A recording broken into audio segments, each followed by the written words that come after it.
Okay, even year 11, just a very quick video. We're still hopefully do this in under 2 minutes on the problems in Ancoat. So I'm just going to launch straight into it. Now you're looking to describe 2 specific problems in Ancoat. If you talk about these 5 here, I don't care whether you put it as 2 points or 2 paragraphs, whatever. It's going to be enough for the 8 out of 8 marks that you need to be getting on this particular question. You need to be getting 6 upwards. So if you mention these factors here, you are going to be doing the right thing. So just hit straight with the industrialisation aspect.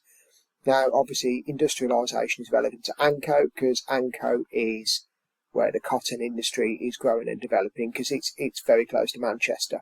Now, we know that 30% of the world's cotton, or 33% of the world's cotton, is being produced in Manchester itself, 18% of which is being produced in Ancoat, and that is why industrialisation descends on this part of the world. In fact, Ancoat is one of the first industrial suburbs. Now, why is that a problem? Well, the people who have set it up haven't set it up to be kind to workers and provide them with good housing and good paying and good conditions.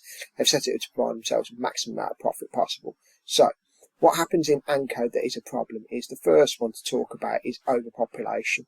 Population of Manchester goes from about 50,000 to 391,000 in the space of 40, 50 years. So we're talking from 1820 to around about 1880 is when the population grows most rapidly. And in Ancoat itself, the population goes from 11,000 people living in Ancoat in 1801 to 55,983 people living in Ancoat by 1861. So that is a major problem because the facilities are not set up for that sheer number of people moving to one very small concentrated area. Now, along with that, the population that's moving into Ancoat are largely immigrants from Ireland or Italy. Now, there are reportedly 4,000 Irish immigrants in just 200 houses, which is a major problem. And those immigrants get blamed for the problems that are in Ancoat, even though it's not their fault. They're just descending upon that area because there's work available, but obviously they get poor pay and poor quality of housing, which obviously brings me on to the housing. Now, reportedly in 1847, of 47,000 houses in Ancoat, only 11,000 had any running water. 55% had absolutely no plumbing at all. 56% of streets were never cleaned.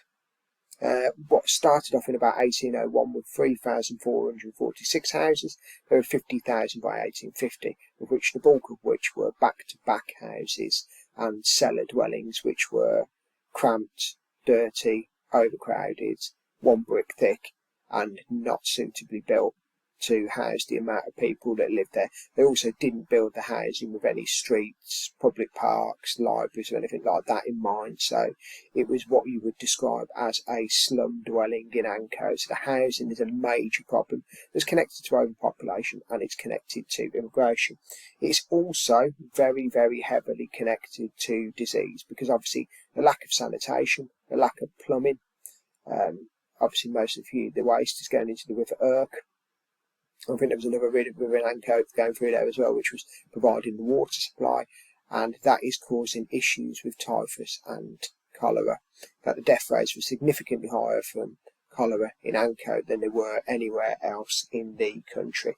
In fact, this is one that interested me. So the death rate in Ancoat was 31.9 per 1,000, compared with 21.8 per 1,000 in Whitechapel in London, which we know is the area of Jack the Ripper.